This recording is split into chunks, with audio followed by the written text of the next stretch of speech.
Is this on? Yeah.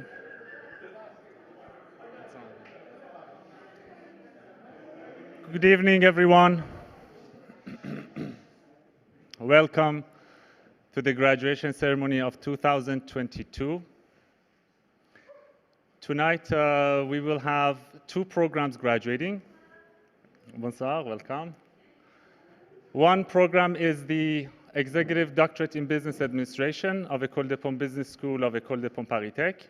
And one program is the LeadTech Global Executive MBA with our partner school, EADA Business School. Marjolaine is here tonight with us to represent EADA. So these two programs, we have graduates here on the first row. And I have the honor to serve tonight's ceremony as the master of the ceremony, because unfortunately our Dean, Professor Alain Rosen, is home with COVID. So I hope I can manage the ceremony well. So Alain has sent us a welcome message that we are going to see together.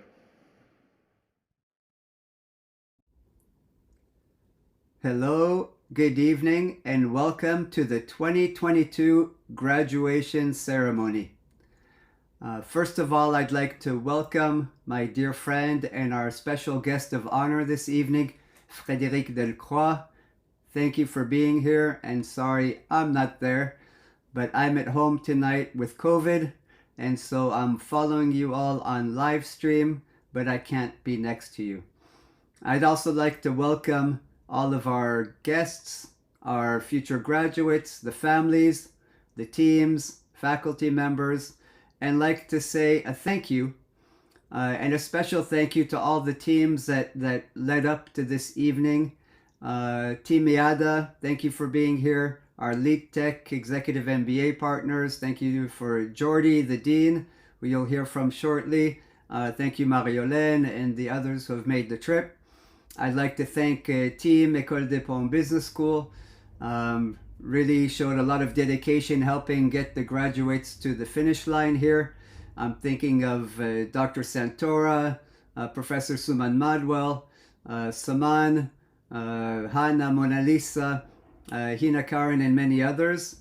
The faculty, thank you for those faculty who have made it here this evening. I have Xavier, Hervé, Alexandre, and others in mind. Thank you for being here tonight. It's really special to us. And I'd like to say a special thanks to the people who have really worked hard to put this graduation ceremony together tonight. I'm thinking of Mona Lisa, who is working harder than usual for this ceremony this year. Karen, Agnes, Hina, thank you especially for the heavy lifting on this ceremony today. I know there's a lot of other people involved, and I'd like to thank you too for that this evening.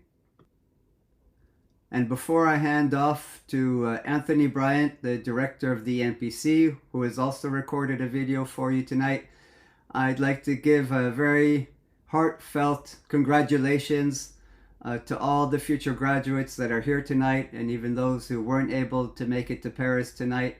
Job well done. And you're joining the alumni community now, and I hope we can stay in touch for many years to come. So for my final words, I'd just like to ask and wish for all of you to have a wonderful evening. Thank you for being part of the École des Ponts Business School family, and I wish you much success in your future endeavors. Thank you.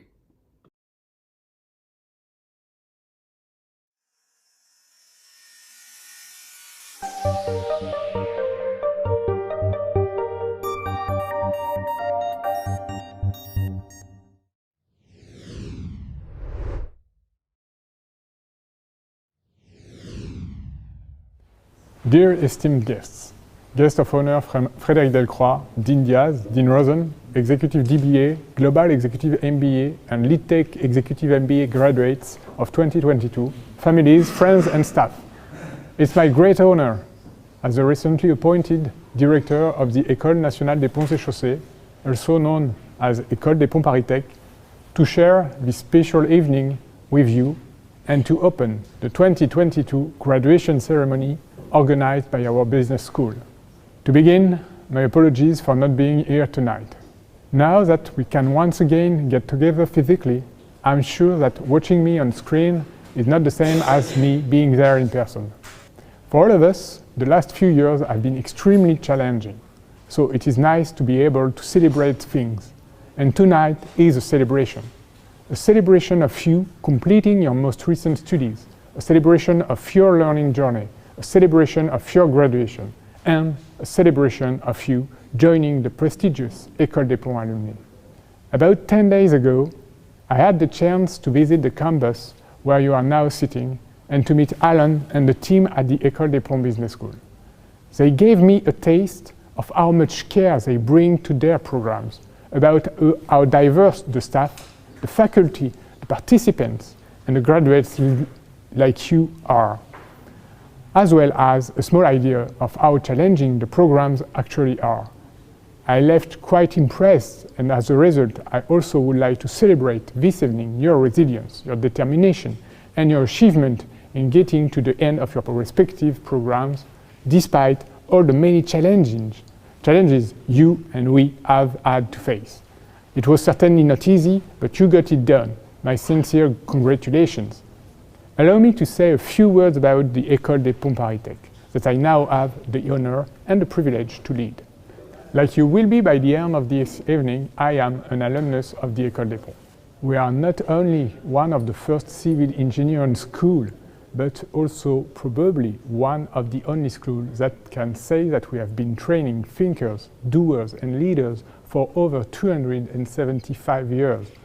This is something that we at the École des Ponts naturally pride ourselves in. However, this legacy also comes with great responsibility. We need to continuously work hard to maintain this level of academic and reputational excellence in everything we do. And this effort now includes you, our future alumni. We hope you will act as brand ambassadors and as exemplary representative of the academic excellence the École des Ponts represents across the globe. And we hope that you will be willing to give back, to be part of an active alumni community, to be part of our branding effort to make ourselves better known around the world, to involve your companies in what we do, to come back to study with us when the time is right once again. We like to say that the École des Ponts is training engineers for society, while the business school trains managers for society. Today, due to the rapid advances of technology and the complexification of business, together we need to train even more engineers and managers to become leaders for society. More complex challenges will require more leadership, as well as more creativity. This is why we also need to train our engineers and our managers to have an innovative mindset, encourage them to start new businesses or develop new activities within their companies, to design new solutions to new and emerging problems. As the world becomes increasingly sensitive to the issues facing climate change, the École des Ponts is proud to be playing an active part in trying to solve the many problems we are facing. You may know that our school is under the direct tutelage of the Ministry of Ecological Transition, which is why our students, faculty, and researchers are working hard to advance the frontiers of energy management, mobility, climate modeling, smart cities, sustainable development, circular economy, and much more.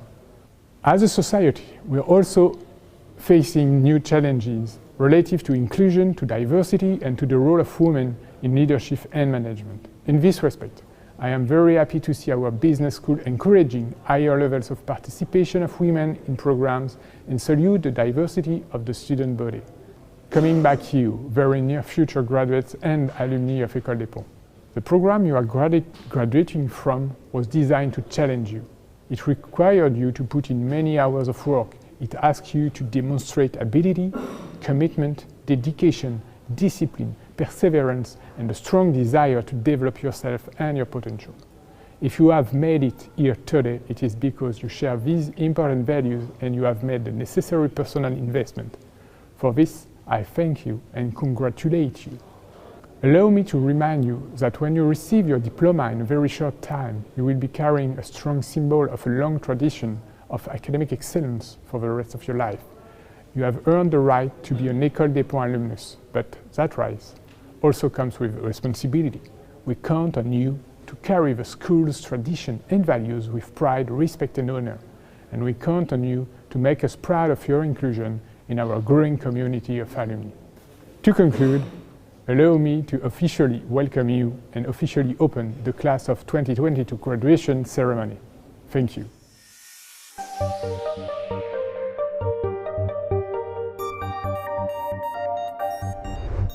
Thanks to Alon and Anthony for sending their message tonight from video. So I especially wanted to also thank our professors here, Professor Xavier Webel, Professor Hervé Essa, and Professor Alexander Hahn, that are here tonight also to celebrate the success of our graduates. And most importantly, I want to thank the family members and friends who are here, families and friends of our graduates, those who are watching us online now. So it's very valuable for them and for us all, and we all know that without your support, nothing would have been possible. So thank you very much. So for those of dear guests that I might not have the chance to introduce myself, my name is Saman Sarbaz Vatan. I'm the Deputy Dean of École de Ponts Business School. And I have the honor to work with the brilliant participants across our programs, such as LeadTech Global Executive MBA that we have tonight here with us, and the Executive Doctorate in Business Administration, the E-DBA program that we have tonight with us, 4 of them representing 14 graduates of this year. So tonight we also have a guest of honor, Frédéric Delcroix, the Director of Corporate Social Responsibility at SNCF, and she's a valued member of our community.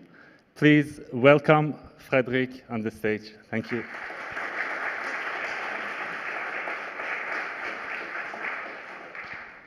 Thank you. Wow. First, thank you very much, École des Ponts Business School, and especially Alon Rosen. I guess you're here, Alon, somewhere, for this invitation. Alon asked me to introduce myself in a few words, so I will execute. I am a CSR expert, so CSR for corporate and social responsibility, working for a major French public company that operates trains. I am also an entrepreneur. I have worked for small and very big companies, and for artists, and for start-uppers, and for NGOs. I am also a mother of 3 sons, as most of you. I volunteer in a variety of non-profits, and just like you, I enjoy learning, and I came back to school several times. First, in the 90s, I was a student in political sciences, and then I came back to a business school for leading change, and more recently, I studied sustainable development in an engineering school. And none of them were at the Ponts Business School, so that's a great honor to be here. All those women in one would like to warmly congratulate each of you and ask one question. 2 years ago for the MBA, during the COVID crisis, which was such a strange time in all our lives, you made the important decision to go back to school, and it was earlier for the DBA. And now you are at the end of this journey, and I would like you to stand up if you answer yes to this question. Have you changed? Has this journey transformed you? So please stand up if you say yes.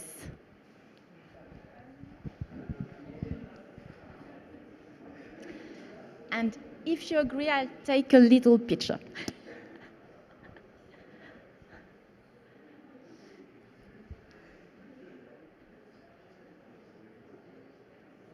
Okay, thank you. I think we can say it's a yes.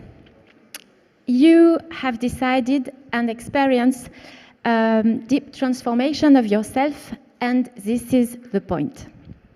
Alan Rosen asked me, donne-nous ta perspective sur ce dont le monde a besoin en termes de leader. Which is my perspective, to give you my perspective on the kind of leaders the world needs today. Wow. According to Milton Friedman in the 70s, a leader's responsibility is to increase the profits of the shareholders. If you listen to most leaders even today, it's 100% still true. It's still what they are asked: grow and increase the profits. And the problem is that Friedman was so much of a boomer. So, okay, boomer, I think it's something we can hear all over the world. Fortunately, many leaders try to do otherwise today. Last year, I was very lucky to participate with 150 French leaders in the first Convention des entreprises pour le climat. It was a special program inspired by a democratic program. Every 6 weeks, we all gathered during 2.5 days to reshape our businesses in a sustainable and contributive way. It is nowadays, hopefully, possible to think different. Unfortunately, you chose a program of the 21st century. Congratulations for that. You enrolled in a school that invites you to, and I quote, empower yourself and create a lasting impact. It is stated on the website that we cannot solve our problems with the same thinking that we used when we created them. It is even written that tomorrow needs a new mindset.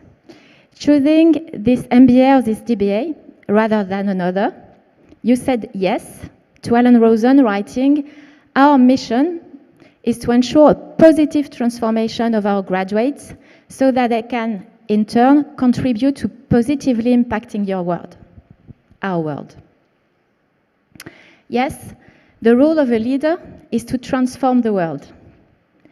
And to perform that transformation, we all need to manage first our own transformation. And you know what? This is exactly the scientific definition of energy. Energy is the capacity to perform transformation. Leadership is energy. And the leadership we need for the world today needs to be renewed, exactly just like our sources and our use of energy needs to be renewed. This analogy is not just a nice turn of phrase. It may really help you think on your role on a daily basis. I'm sorry, I think I'm not in phase with the pictures, I can't see. Okay, shall I go again? We all know that we should reduce and then stop burning fossil fuels. And we could say the same with plastic use and chemistry use and so many things. Achieving this change requires to reinvent the way we lead, to transform the way we lead. And that's the point. You've probably heard about it. 6 of the 9 planetary limits have been exceeded. And together they deeply challenge the stability of the biosphere. We must dare to say that they now challenge our future. Climate change is threatening, but not only. The biochemical flows of nitrogen and phosphorus are disrupted. We are witnessing the artificialization of lands and the collapse of biodiversity, and it is without counting the so numerous new chemical entities we introduce into the environment each year. I'm sorry, it's the worst part of the speech. In the meantime, up to 750 million people may be living in extreme poverty by the end of the year, according to the World Bank. They recently announced an additional 95 million people into poverty due to the COVID-19 conflicts and rising inflation. In France, 10 million people out of 70 are already assessed as poor in France. 1 child out of 5 in France. In 2021, according to the United Nations Refugees Agency, 3,231 people were reported dead or missing at sea just around us, in the Mediterranean and Northwest Atlantic. If we follow the current trends, experts predict 1.2 billion climate refugees in 2050. I'm nearly finished with that. Just a last point. Last but not least, our democracies are being challenged. Populism, conspiracy theories, questioning of science, racism and discrimination, disengagement, abstention. In France, 54% of the French people stayed away from the polls in the last election. You may say, well, Frederick, it's enough. We can't take responsibility for everything. My answer is, yes, you can. Yes, you can. And now, let's talk about solutions. Let's bring what can inspire you, make your business life so much brighter and more joyful also. You've probably been trained with the business model canvas or something similar. I suggest you have a look at the flourishing business canvas and to the donut theory. Maybe some of you already know that tools. Some of you say yes, okay. If no, please have a look at them tonight. It will help you to take into account not only the planetary limits, but also all those social, moral values that are generally so hard to put into the business picture. And soon, you will see it can inspire so much creativity and very interesting innovations among your teams. Second point. I invite you to listen to social philosophers, and I promise you that they are often far more concrete than marketing stuff. Leaders need food for stuff. As I am French, I would tell you about Cynthia Fleury, who does a lot about courage and leadership. You can also read the German Axel Honneth, who is also very interesting. For example, he pointed out that the social relationships we foster inside our companies always shape up the relationship of your colleagues and employees to public affairs and democracy. When you inspire fear, competition, and social shame at work, you inhibit people's civic capacity deeply and for a long time. On the other hand, when you generate confidence, cooperation, and self-esteem, you invigorate democracy. It's often repeated that there won't be much business to make on a planet on fire. We could also say that there won't be much business to make without democracy, and it's far less joyful. Third point, please cherish diversity and critical thinking.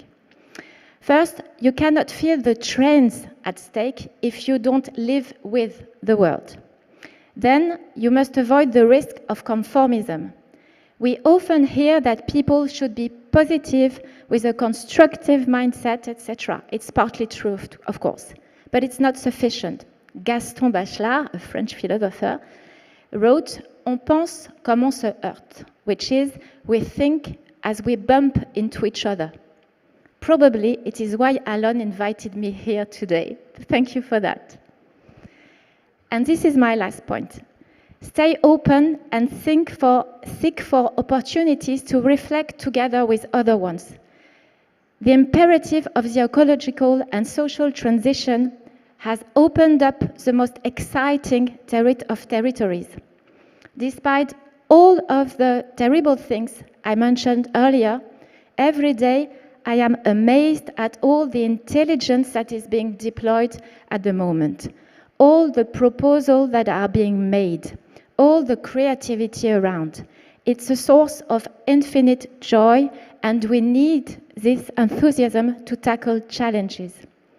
Wednesday, in France, I participated in what we call a fresque des nouveaux récits. It's a workshop highlighting the necessity of new narratives. You start with our common goals, which is basically to ensure a future for humanity. Then you consider the cognitive and social blockages that block the transformation, and then you brainstorm with small groups with people you don't know at all. And together you put down on the paper a desirable future, focusing on unlocking specific blockages. We all need boosters like that. As a conclusion, I will share with you the 5 blockages we were invited to brainstorm on Wednesday. The first is competition. The second is conformism. The third is consumerism. The fourth is the awakening of common moral values. And the fifth is status quo, immobilism, inertia. Some are conscious but petrified with fear. Others are stuck in denial. The role of leaders is to help us get moving, to add energy. Add your energy to the system to get it moving in the right direction. This includes key aspects like cooperation, conviviality, awareness of new visions with a desirable future, and setting things in motion. The good news is that it is probably far more interesting than simply achieving more profits for shareholders. And the good news is that your friends, families, and children will appreciate positive transformation far more than more profit. And that, dear graduates, is what I wish for you. To be the change you want to see in our amazing but troubled world, and best of success.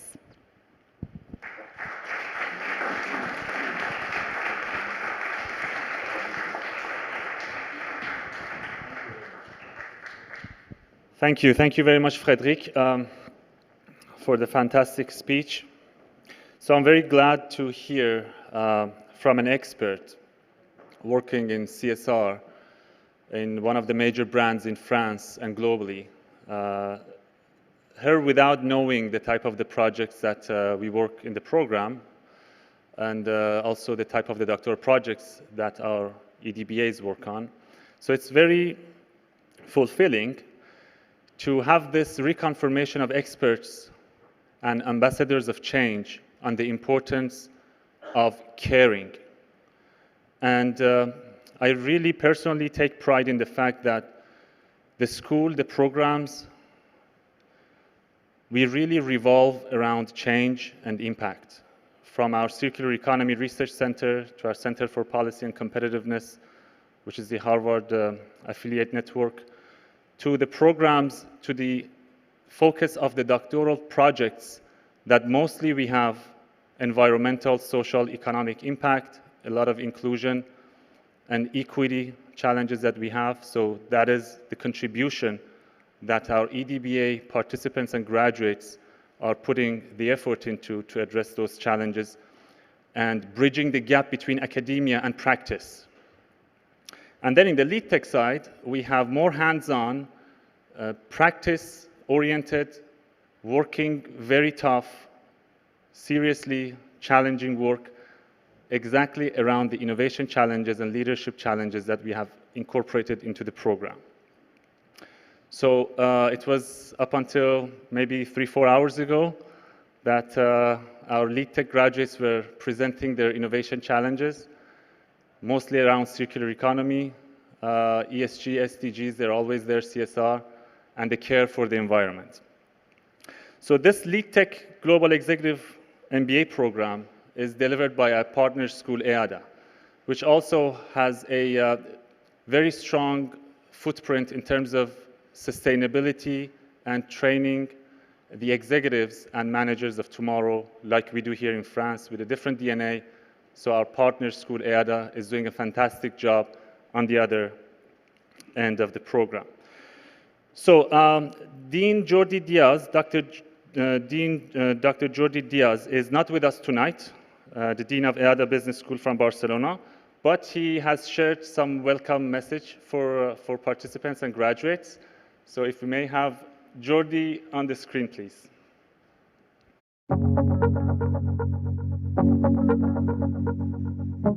Dear LeadTechers, dear graduates of the LeadTech Global Executive MBA from École de Ponts and EADA Business School, it is an absolute pleasure to be here virtually, but to be here with you in this very special day.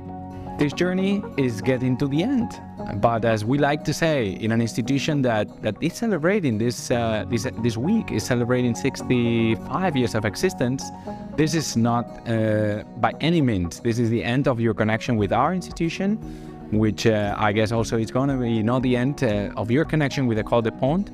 So we would like to, at this given occasion, to start by saying hello and welcome to the Alumni Association of EADA, but also saying once again thank you for your trust in us, for your trust in EADA, for such an important investment in terms of time, money and effort that is the LeadTech Global Executive MBA. In terms of the LeadTech and why so special, we think that the connection of leadership and technology, at that time when we were thinking about this program, it was potentially a little bit visionary. But today we think it's a thing of the present, and who knows, probably it's going to be a thing of the past, you know? So it's absolutely something, is an imperative, you know? We are living in what we call the re-skilling revolution era, an era in which people will have to re-skill and upskill constantly. And in your case, you have demonstrated a true belief on this issue, which is being very up to date with this investment and with this experience with us. Before saying goodbye and again saying congratulations, let me remark and let me say thank you to our project leader, which is Marjolaine Overmars, and someone that has been with you for during this entire experience, together with Tanya, but also all the professors and the colleagues that have participated some way in this program. So once again, and it's very specially Marjolaine Overmars, that I know it is with you. Thank you very much for being with the group and for being always such an good representative of EADA Business School. So to close this message, once again, congratulations for making it. Congratulations for becoming graduates of the LeadTech Global Executive MBA, and have a fantastic graduation day. Thank you.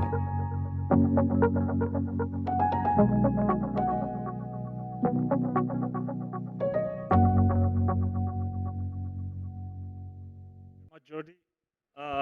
So Jordi is a good friend. EADA is a great partner of the school. We are very aligned in terms of our values and what we care also to offer in terms of education, the responsibility that we have as institutions in order to support and train the leaders of tomorrow for the world that we want it to be, for the future that we all collectively desire to have.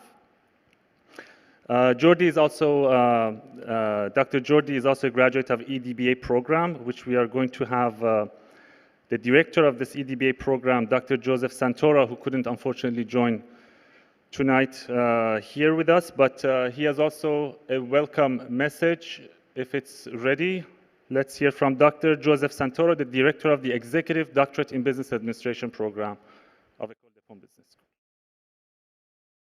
Distinguished invitees, Director Briant, honored guests Delacroix, Rosa Diaz, dedicated faculty, esteemed colleagues, E-DBA valedictorian, Dr. Raja, E-DBA and Global Executive MBAs, parents and guests.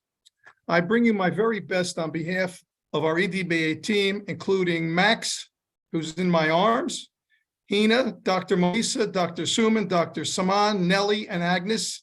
These and other team members who work tirelessly behind the scenes are responsible for the success of the program.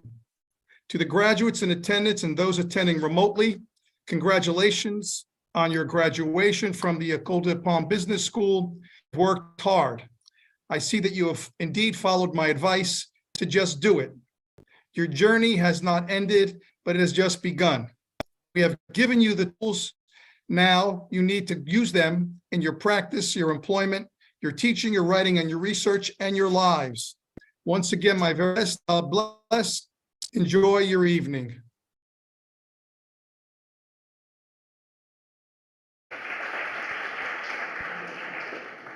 So thanks to Joseph and Max. I have tonight, we have tonight with us here my dear colleague Marjolaine Overmars, who is managing the Global Executive MBA programs at EADA, and she's the director of the LeadTech program on EADA's side. Please welcome Marjolaine on the stage.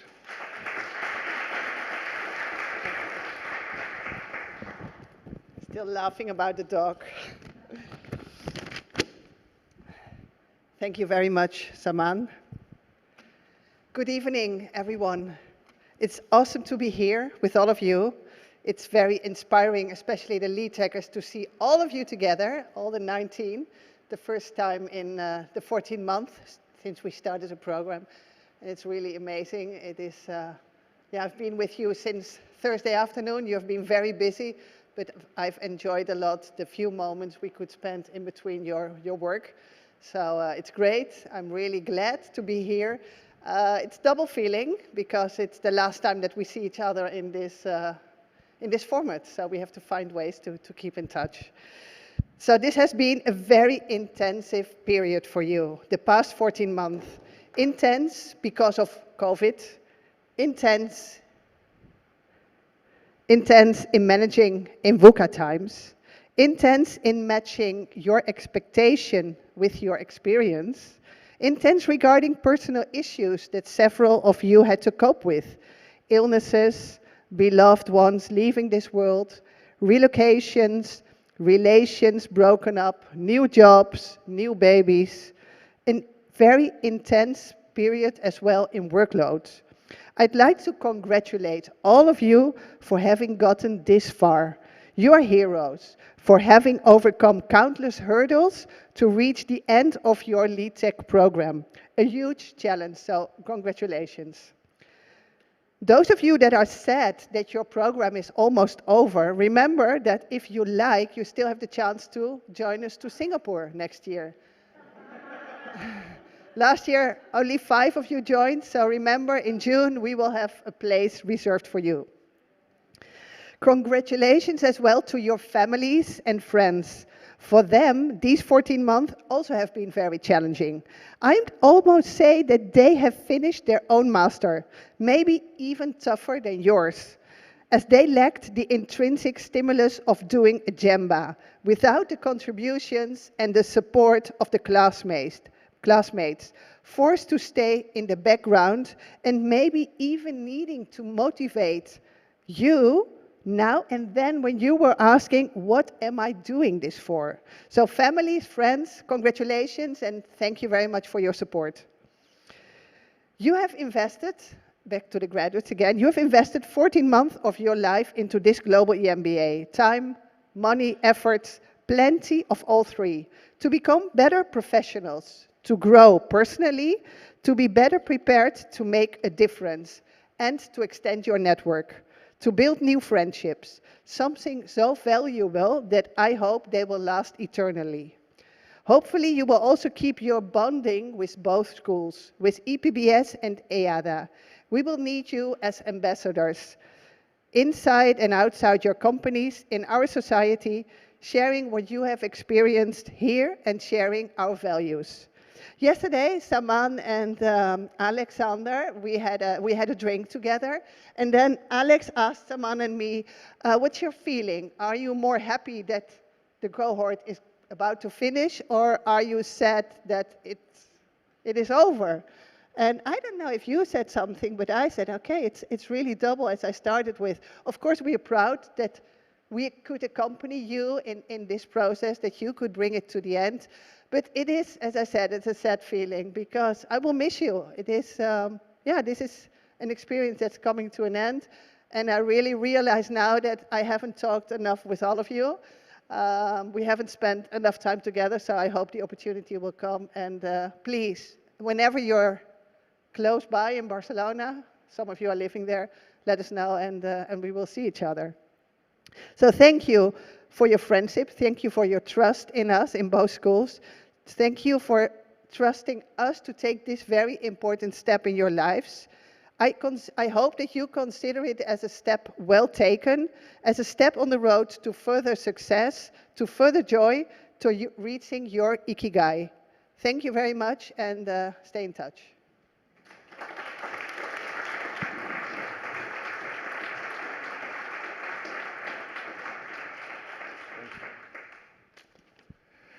Thank you very much, Marjolaine. So it's a pleasure to work with Marjolaine, and as our LeadTech graduates know very well, she's very loving, giving, and supportive. So thank you for all your support during this year.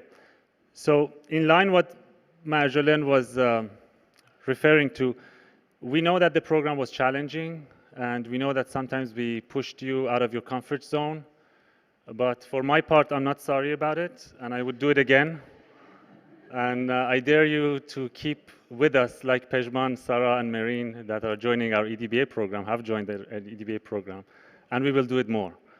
Because this is our responsibility, to help you grow. And we know that growth comes with sacrifice, comes with pushing ourselves out of our comfort zone, and be committed, have perseverance, and dedication to succeed, basically. What you are here now, that is a great sign of all the endeavor and the great work that you put in the past 14 months. And as for the E-DBAs, we have had the pleasure to be working with you for a longer time, average of 4.5 years. And we are very proud, very, very proud of not only the work that you delivered, but also to have you as fantastic people in our network, in our alumni network, and a part of the family. So thank you for that. Now we are going to hear from the valedictorians of the programs, starting with Leandro Osilio, the valedictorian of the LeadTech Global Executive MBA program. Please welcome Leandro. Yeah, how to do better than someone with a dog.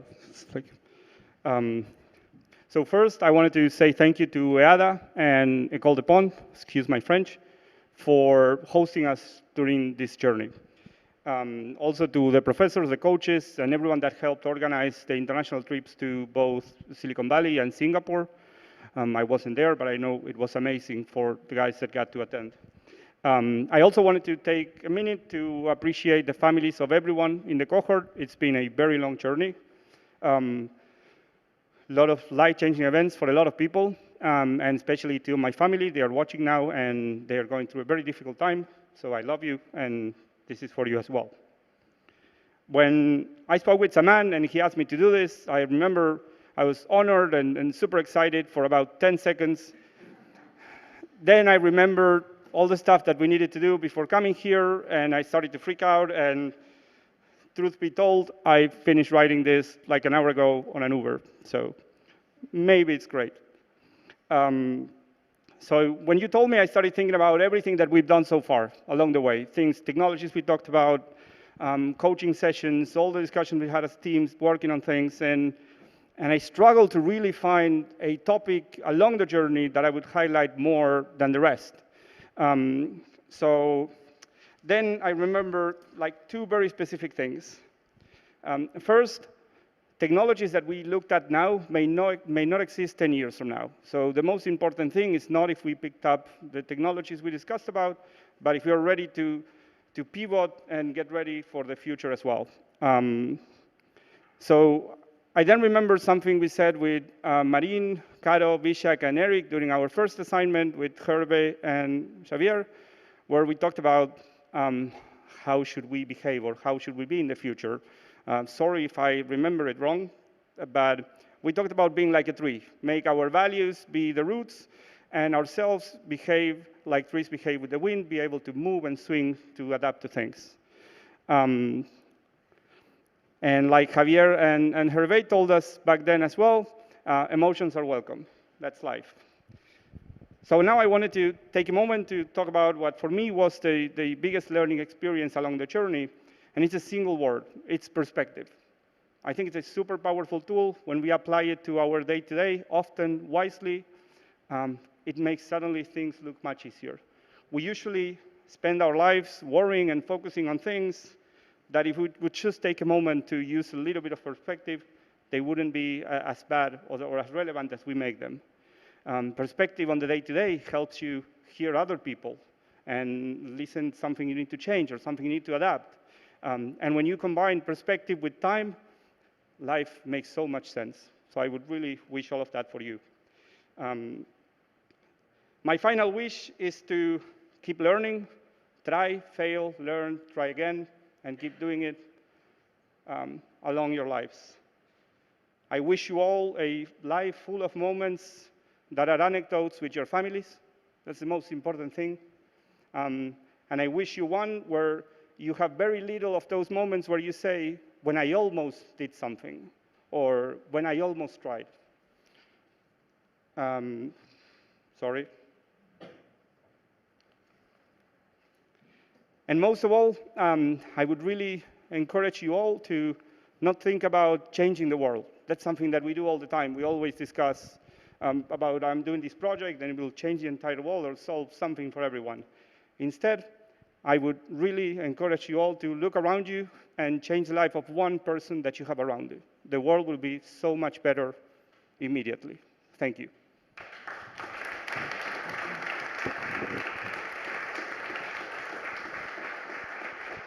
Thank you very much, Leandro. I know that it's been very stressful these couple of months, and especially these couple of days, so thank you. Fantastic speech, given the pressure of time and the projects. So now I would like to invite Marine, also from LeadTech, as the valedictorian. Marine, to welcome on the stage, please. Welcome, Marine. Thank you very much. So just the microphone, you should keep it here. Thank you, Saman. Thank you, Leandro. Beautiful speech. Well, to complement Leandro's speech about the cohort and the feeling and the perception of growth, not just perception, real growth, I wanted to talk about, I wanted to thank the schools, EADA and École des Ponts, and all the professors. So on behalf of the cohort, I want to give a big thank you to all the professors and their amazing support and care that we received throughout the year. Thank you, Saman, for your continuous and close support in our work, our doubts, our challenges, and of course, our night outs, all of them. Thank you, Alex, Alon, for your guidance in our projects and making us stronger entrepreneurs. And of course, thank you to EADA and the Barcelona team, including Marjolaine, Xavier, Hervé. Thank you so much for being here. We're so grateful you made the trip. We're grateful for the incredible sessions we had with you, very memorable and very powerful. They made us grow so much. And Marjolaine for all the planning efforts and all the organization. I want to say, as you said, thank you for your friendships, for all of you at the school, at the staff. I'm not forgetting Karen, Hina, Agnès, and Mona Lisa. And in fact, a special word for the one who kept us fed and energized through the day with beautiful breakfast, snacks, juices, morning to evening every single day. Thank you, Agnès, for taking such good care of us. As a testament to this enlightening journey that this executive MBA has been for us, three of us, as Saman said, mentioned briefly, are continuing the journey with the Executive Doctorate program, and Sarah Pejman and myself have already started the E-DBA. So you'll see a lot more of us in the next few years. Because words only go so far, the whole cohort and myself would like to give our professors and the schools, EADA and École des Ponts, a small gift of gratitude.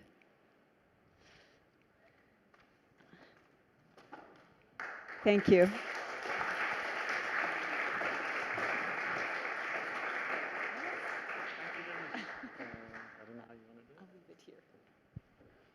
Thank you. Thank you very much, Marine, and thanks to the cohort.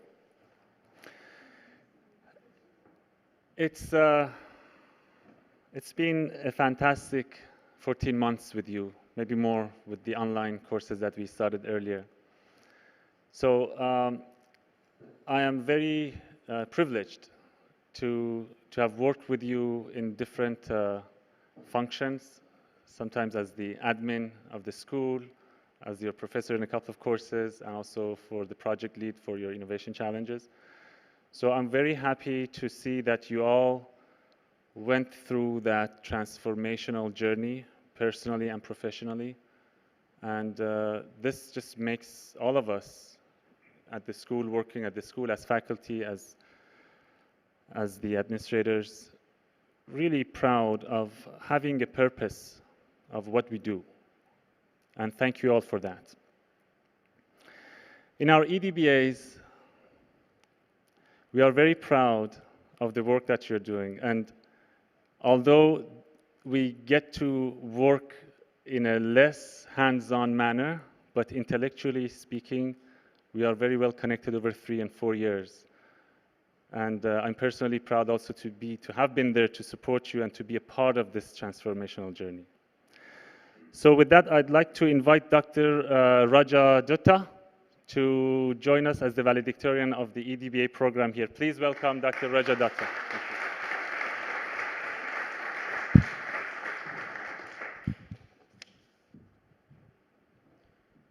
Fantastic talks till now, very, very inspiring. A very good evening to all of you, ladies and gentlemen. Especially a big thanks because many of you have traveled from different parts of the world to gather here in this fantastic evening in Paris to celebrate the graduation ceremony of the MBAs and the doctorates for the 2022 cohort of École de Ponts and EADA. Thank you so much for making it over here. A very good evening to Professor Modwell, Professor Santora, Professor Allen, Dr. Saman, Hina, Mona Lisa, Agnes, Nili, all our faculty members, Professor Nick, Professor Annette, Professor Duncan, Professor Connor, all our supervisors, Maurizio, and of course, all our classmates and graduates. A very good evening to all of you. I feel really humbled to be standing here today in this evening and getting a chance to speak in front of all of you. Personally, this journey to this executive doctorate started long back, like someone was telling, in 2017. A lot of speculations, a lot of encouragement from my manager at my workplace, Bambos. Thanks, Bambos. And countless discussions and conversations with Hina, with Joanne, and then interviews by Professor Suman Modwell. And then I found myself standing in the campus of ENPC, completely mesmerized by the architecture of that place. I understood why it's so famous for its civil engineering and architecture. And then I suddenly realized that, oh wow, like I'm a doctorate student. That week was absolutely amazing with Maurizio explaining us the depth of collaboration, and nothing could have been a better start. I'm sure all of you graduates sitting here today, my fellow doctorate graduate colleagues and my MBA graduate colleagues will agree that this place has probably given us much more than deeper research skills, stronger thinking skills, and sharper problem-solving skills. We are all walking away with far more realizations and far more experiences. As I was trying to write about what I will get a chance to talk in front of all of you this evening, 6 such realizations crossed my mind in terms of what I gained from this past 4+ years over here. And let me share in short those 6 realizations. The biggest realization I gained from this experience in this school, multiple trips to Paris, and then a lot of virtual connections is networks, connections, and relationships. The kind of networks and the kind of relationships and the kind of discussions that I enjoyed with my fellow E-DBA graduate colleagues and my classmates, and all my faculty members and supervisors were absolutely stunning. And these are things that we will probably cherish much, much beyond the time over here. Most of these connections will be lifelong. People helped each other, nudged each other, encouraged each other, reminded each other, and encouraged each other to complete, to progress, and that was absolutely amazing. So networks, connections, and relationships, number one. Number two, and I genuinely mean this, my experience of the past few years over here was a constant masterclass in humility. Let me explain. Like the first day I was sitting in my class, in my cohort, I was really humbled. I was sitting amongst a bunch of people, somebody who is leading the airline operations of Europe and Americas, somebody who is working in a tech company and leading the research and development engineers of more than 15,000 people across the world, somebody who is an established economist and researches in oil and gas across top organizations in the world, somebody who is in the organizing committee of the FIFA World Cup. I guess that's the reason maybe they're not here tonight. And somebody who is an expert in wine business, and many more like this. And I was like, this is such a great place in terms of knowledge, learnings, but as the things passed by, what came across was the absolute horizontal of how humble all these great souls were, and how much they were caring for each other, how much they were trying to share their knowledge, how much they are trying to make sure that all of us understood what they are doing, and that those experiences in the classes were absolutely fascinating. And then this traversed much beyond the students, the faculty members, Professor Santora, Professor Allen, Professor Mordwell, and multiple our guides, very well established, very well published, and much deeper knowledge. But what came across was their humility and their ability to pass on the simplicity that we need to progress as students and we need to learn more. So that's number two. Number three, which is a kind of extension, is allyship. Allyship is such an important word in today's world. There's so much happening. Lot of scopes for inclusion and diversity and demonstrating allyship. All of us comes from different background in the schools. Some of us are experts in some languages. Some of us have our own experiences and our own challenges. And the allyship that the school provides, everybody in the management, Saman, Elon, Professor Santora, Professor Mordwell, our facilitators, in terms of seeing each other's back, trying to encourage each other. If we get stuck, where all can they contribute? And most importantly, keeping in touch with every one of us. Like someone was telling, it's a 4-year program, so people fall short, people go slow. And the school really makes sure that they reach out. And they try to see that, is there a way they can help us in progressing a little forward. Number 4 is United Nations Sustainable Development Goals. I was really surprised that every single time we were writing something, we were trying to submit an assignment, there was a constant reminder from Professor Allen and Professor Santora in terms of trying to connect all the work that we are doing and trying to ask us and nudge us that how is this research going to be that change agent, and how will this make an impact and help us progress a little forward when we want to implement them.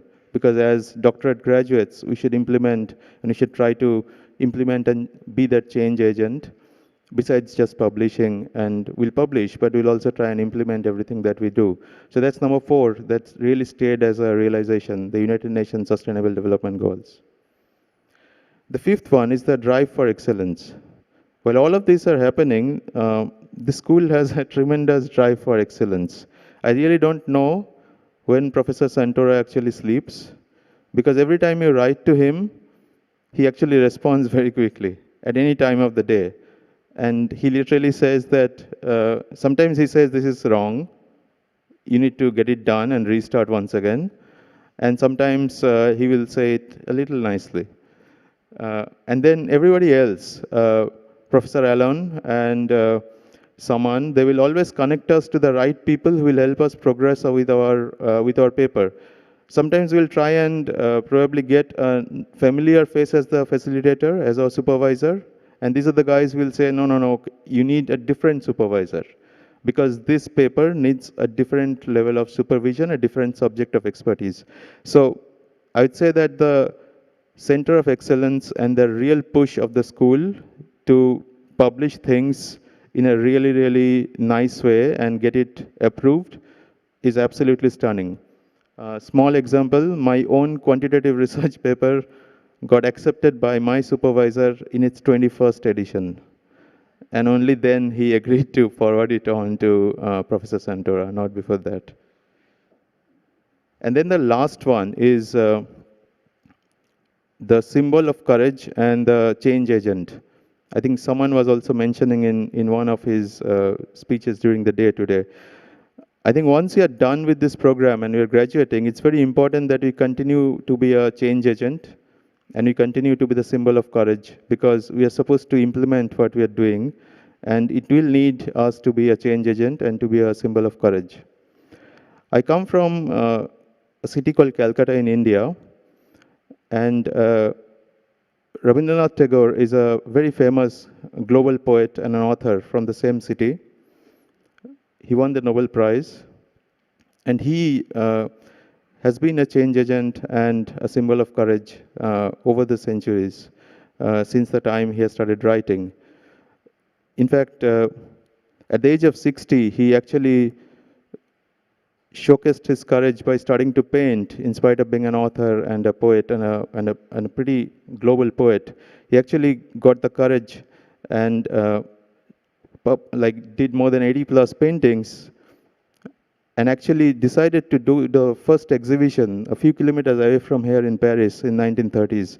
Very changing times, very different times those days in India, but what an amazing change agent. So what he said, I wanted to share with you, all of you, this evening.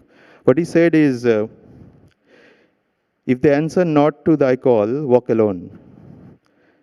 If they are afraid and cower mutely facing the wall, O thou of evil luck, open thy mind and speak out alone. If they answer not to thy call, walk alone.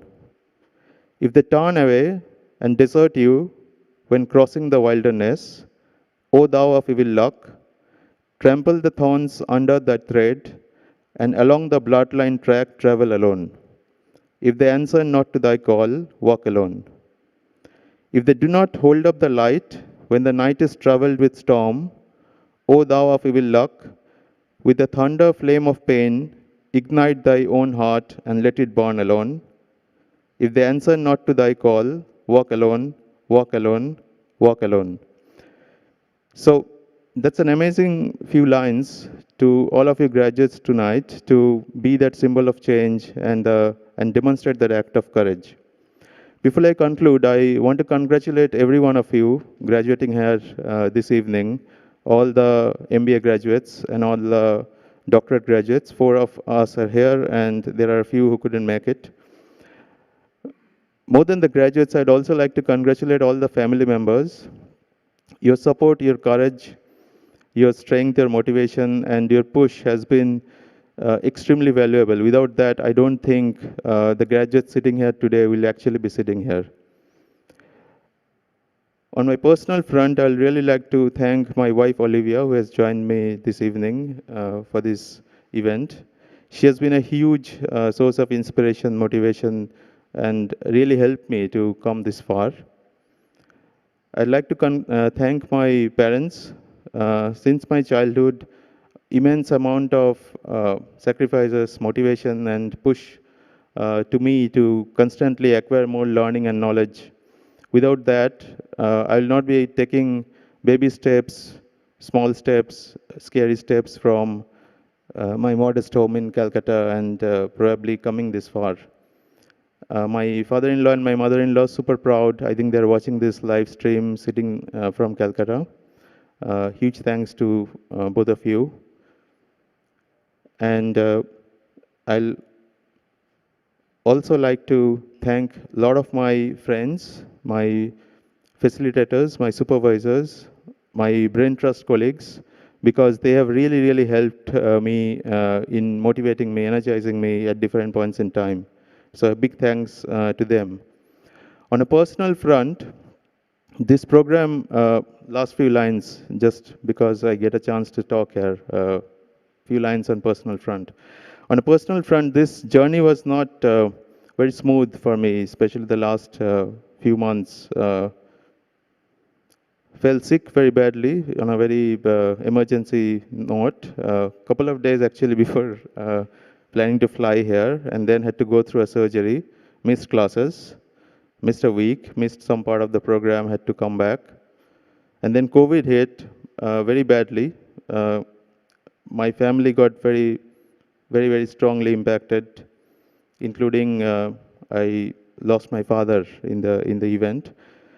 And I don't think I'll be getting a chance to stand here and talk to all of you without my family's support and Khalil, Sarban, Martin, Saman, Professor Alan, Professor Nick, Professor Dana, Well, Eric.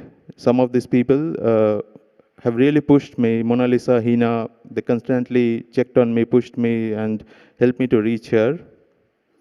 And that's why I'm standing here. My father used to always discuss with me over phone, and he used to ask me that, how is this DBA progressing? Am I closer to the finish line?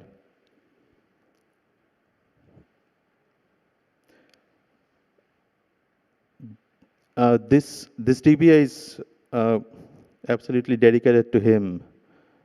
I'm sure wherever he's watching from, he will be very happy that it did progress to the finishing line, and we did get over it, Baba. Congratulations to all of you.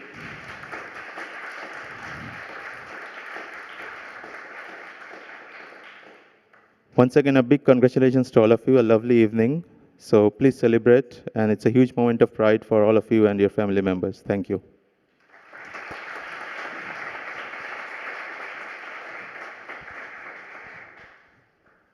Thank you very much. Thank you for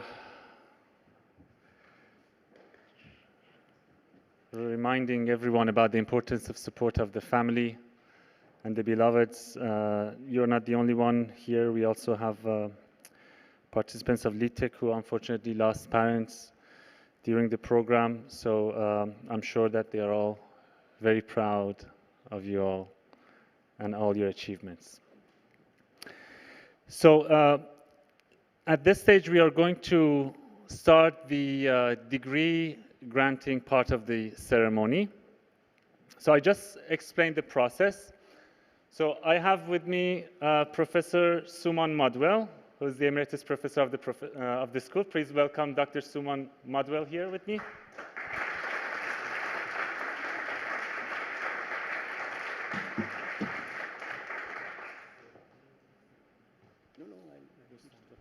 Please. So Dr. Suman Madwell will read the names of the graduates. So we have 14 E-DBA graduates, 14 graduates of Executive Doctorate in Business Administration. But we are happy to have 4 of them here. I'm sure that we all miss the other 10 and the rest of the court and the Brain Trust have always been very supportive, and the professors and everyone who is following us, watching us now live.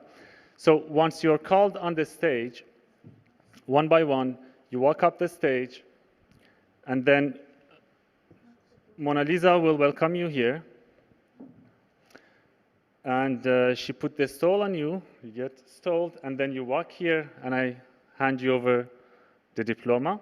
And then we stand here, and we take a couple of photos with the central cameras there.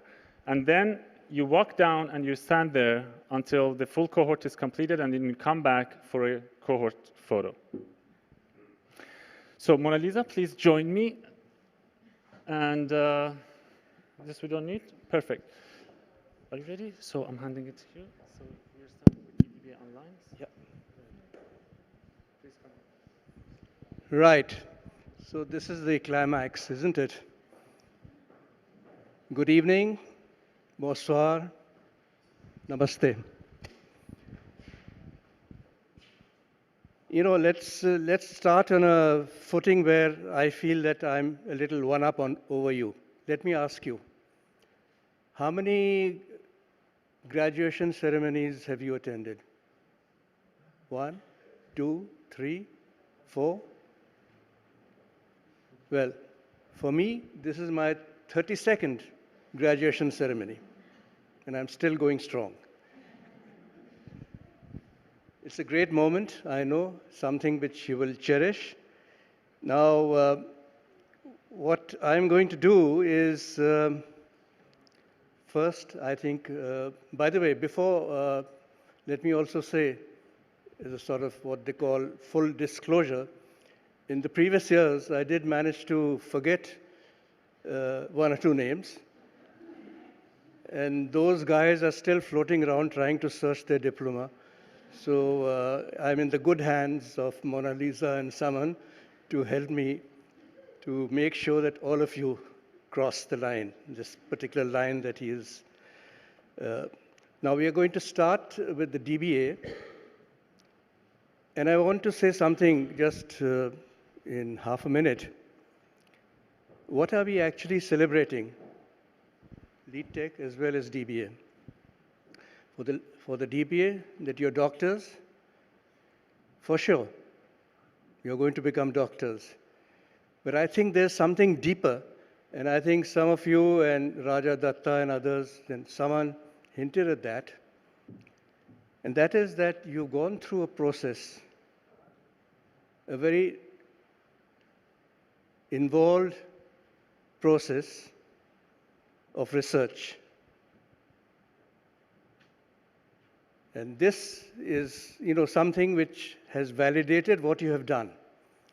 The sort of empirical reason and data-based and all that.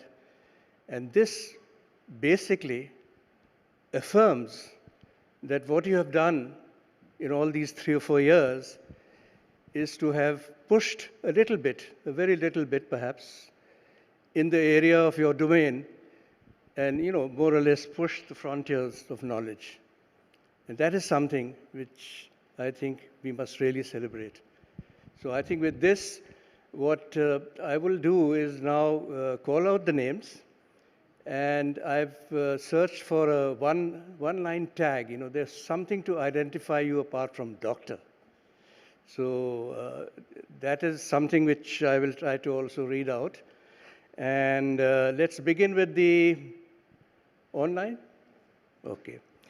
So I think I'd first call out the name of Dr. Muhammad Isa Al-Tawadi. I hope he is with us remotely. And we talked about transformative leadership style. This is what he was looking at. And by the way, this is all about football. Something quite topical, right? So transformative leadership style in sports organizations. That was his underlying theme on which he worked. Next, I would call out the name of Dr. Ahmad Khalil Abbasi.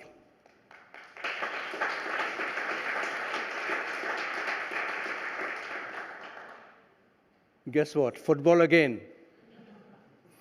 He worked on, coaching leadership style. So we've talked about transformative styles, coaching leadership style, which could perhaps enhance and which could not perhaps enhance team performance in football.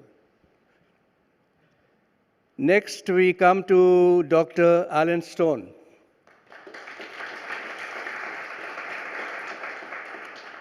Now, he was looking at the technology boomers. The technology boomers, from 1978 to 2000, they're not boomers, they're just infants as far as I'm concerned. But anyhow, he was looking at this aging workforce in the technology companies in the US. And in that, he sort of, which I'm very pleased about, he came to the conclusion in his research that actually these aging workforce is not really vegetating, They're still alive, they are doing well, they still have some bang for the buck, as they put it in the US. So that was his area. Next, I would call out the name of Dr. Anne Isabel Sam.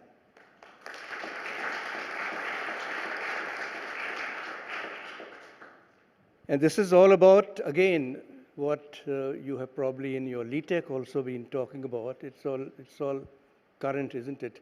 As I was speaking with you a few minutes back, what was in management, all finance, hard things and all that, is now being overrun by things which are a little amorphous and uncertain. So her area was how leaders transform under uncertainty. So this VUCA uncertainty, that's more or less the theme that runs right across in our discourse, both in the DBA, I think, and in the LeadTech. Next, we have Dr. Cedric Rösler.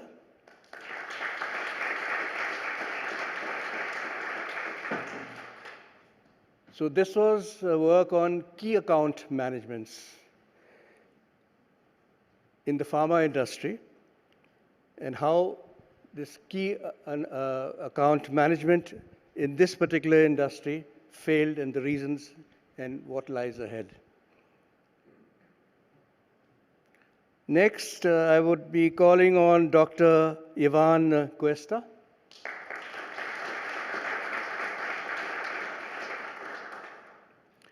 And this was also another very interesting area, stakeholder activism. In that context, he looked at how stakeholder activism reshaped Nestlé, Danone, and Unilever. Next is Dr. Pue Guan Go.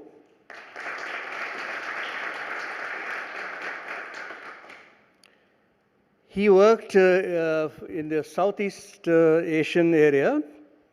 I mean, he was looking at the e-commerce, and particularly the consumer perspectives of the last mile delivery through e-commerce. Then we have Dr. Samir Muharram.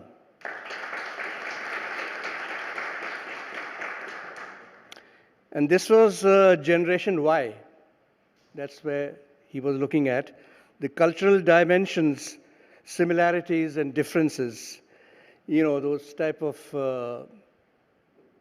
things like individual, collectivist, monumentalist, flexible. We go back to, you know, great seminal workers like Hofstede and Minkoff in this, which he had worked on.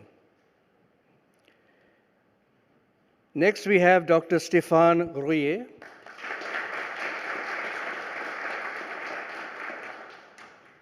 He looked at smart cities, and again, back it comes into the conversation, sustainable development. In particular, in his teaching case, it was smart street lighting in rural areas. Then I am calling on Dr. Travis Charles Huggins. He was looking at innovations in finance and fintechs, the fintechs in the Hong Kong area. He also looked at the Western ways of protectionism when it tried to protect itself from the ravages that Tencent, the Chinese player, was causing. Very interesting.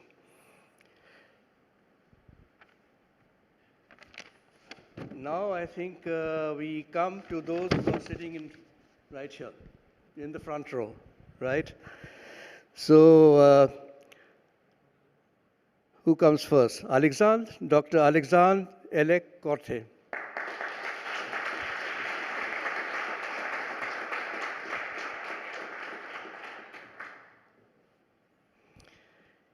Dr. Corte worked on entrepreneurial potential, and he crossed that particular potential with, you know, relation to organizational control.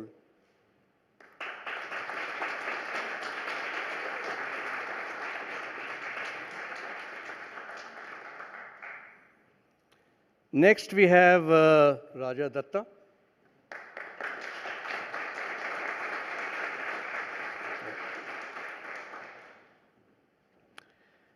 Raja Datta worked on, what was it? I think it was frugal innovation. Have you heard of?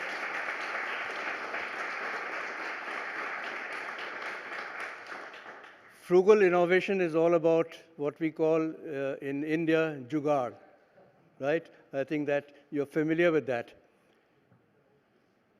Doing more with less, right? Here is a side question. All the LeadTechers, DBAs, my own dear colleagues and friends, do you think that our business school is doing more with less? It is doing more, at least you would agree.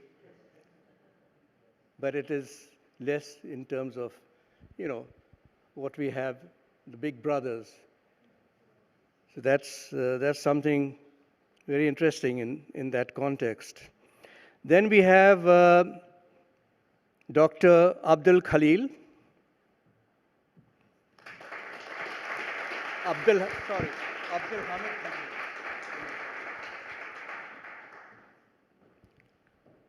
Value creation, co-creation, co-destruction, all of it.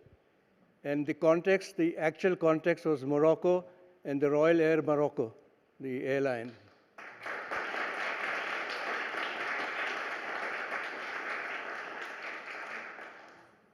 And then the last, but definitely not the least in this list, those who are graduating today. By the way, actually speaking, these are 14 who are graduating and becoming doctors today.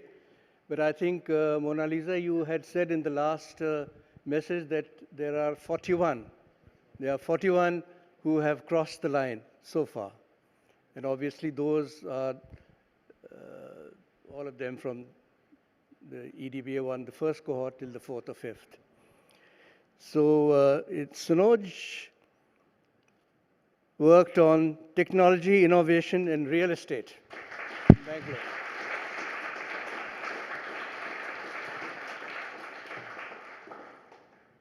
The perfect home is more than a box. Real estate apartments. And his favorite tool on which he worked was Christensen's jobs to be done approach. To what extent it worked, to what extent it did not in some contexts.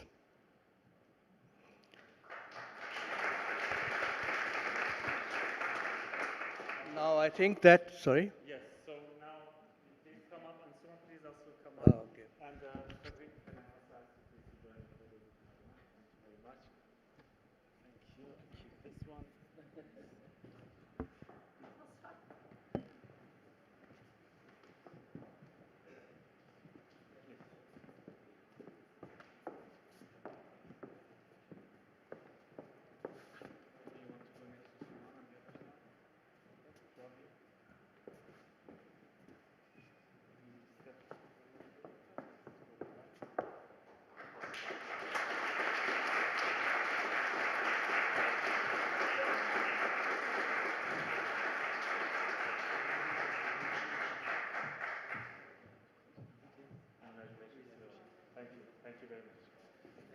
Magellan, would you like to join me, please, for LeadTech graduates?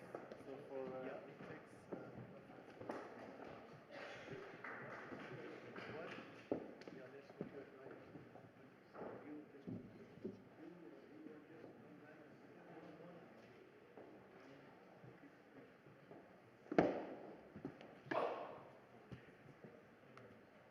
Okay.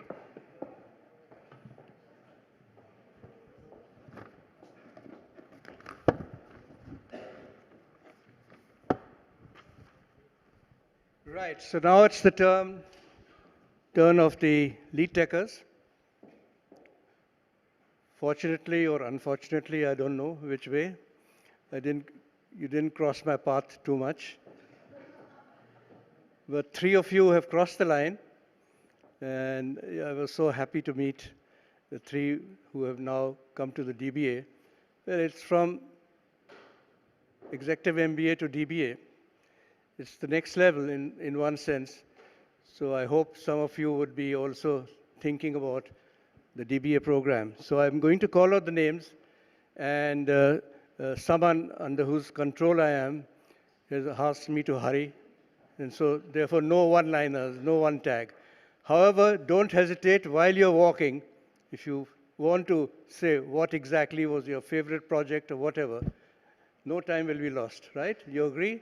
You allow? You permit that? Okay then. So, Driss 8 Hassoun.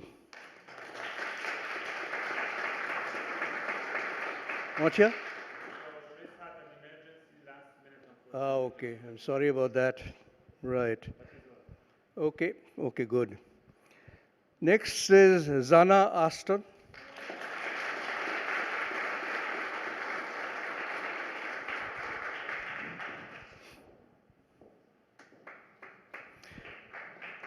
Leandro Ocelio. Very nice. Okay. Sarah, sorry? Okay. Ah, yeah.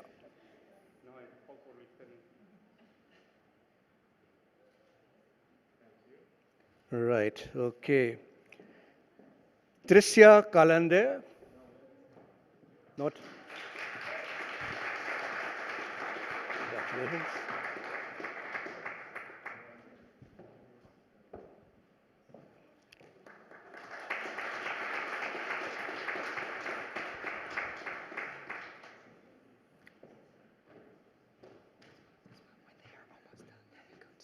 Sorry? Okay. Okay.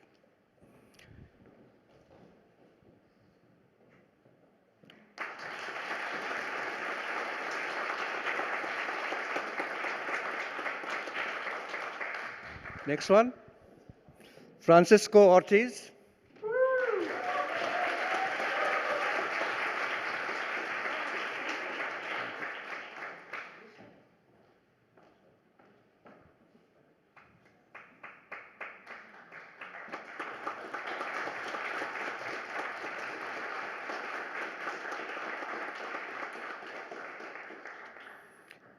Pegman, no, you have to help me. What comes next?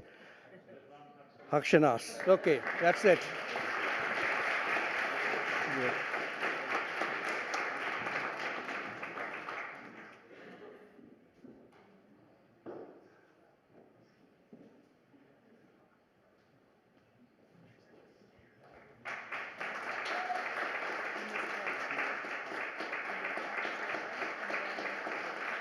Okay.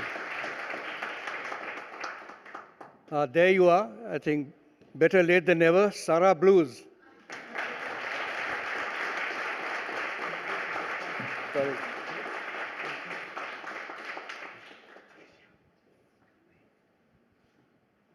And this is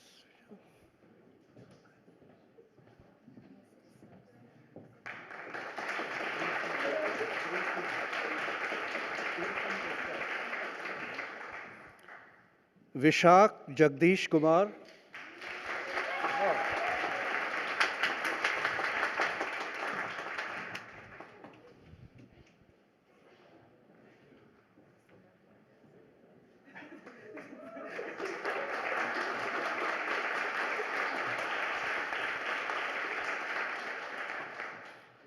Sudarshan Kadam.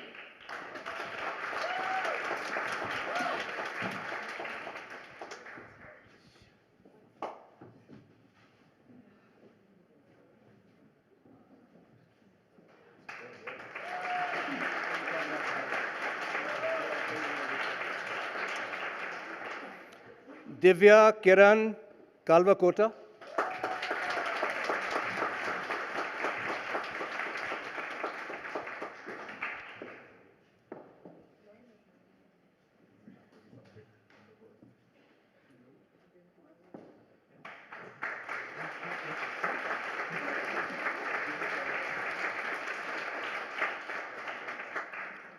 Marine Leroux Thibault.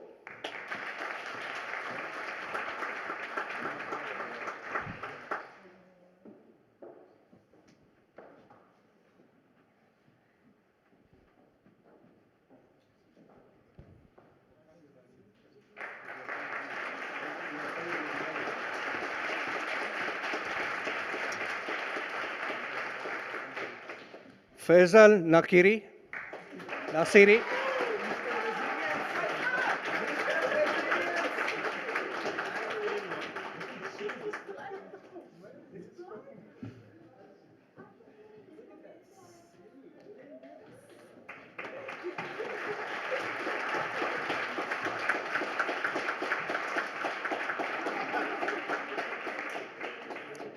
Nigar Nazarli.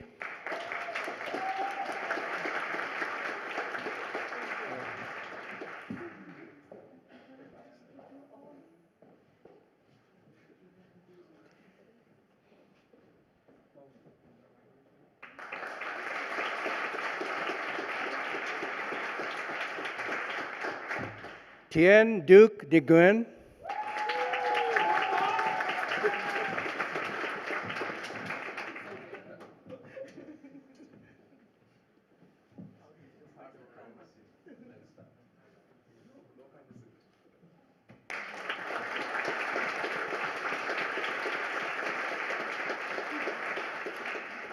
Caroline Pereira de Lima.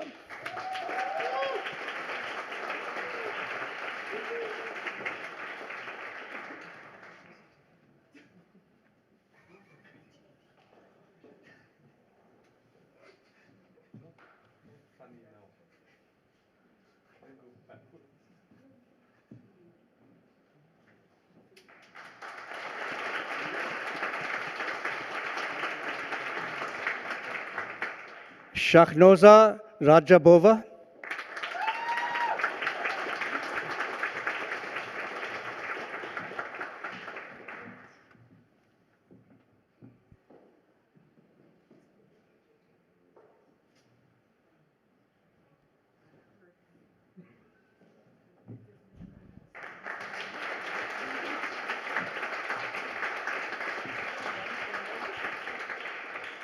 Judith Santacana Carol.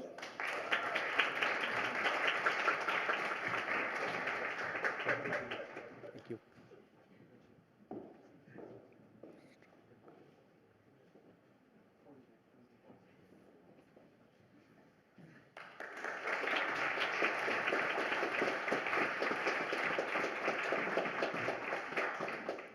Eric Strunk.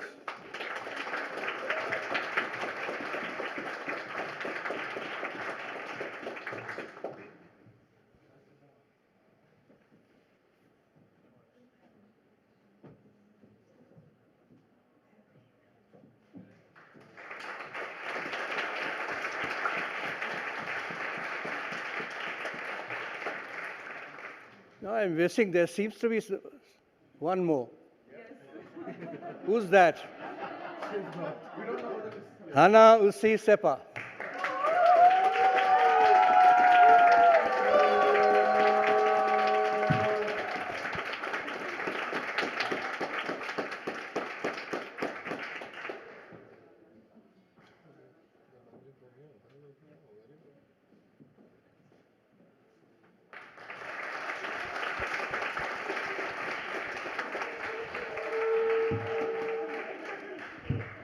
Well, okay.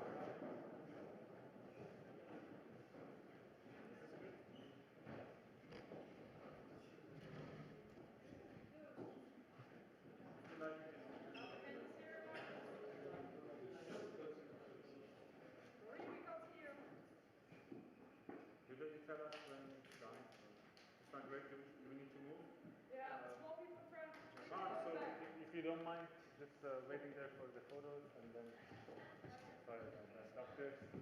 Poor doctors, I'm really sorry.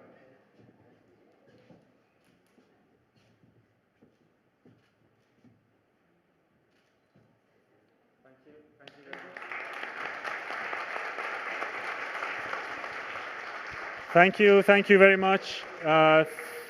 Well done to you all. Fantastic job. Thank you all. So with this, please take a seat. Thank you very much for joining. Thank you. Someone lost. No, I'll give it after. No. So this was the end of the official ceremony of the graduation of 2022. And now I'd like to invite the graduates, family members, and friends to join us for a cocktail right here on the left side.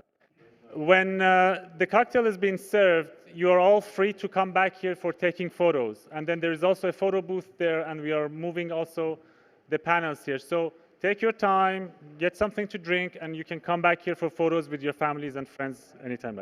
So thank you again to all of you. Thank you, all the faculty members, staff, Suman, Frederic, all the graduates, and all the guests. Thank you very much. Thank you.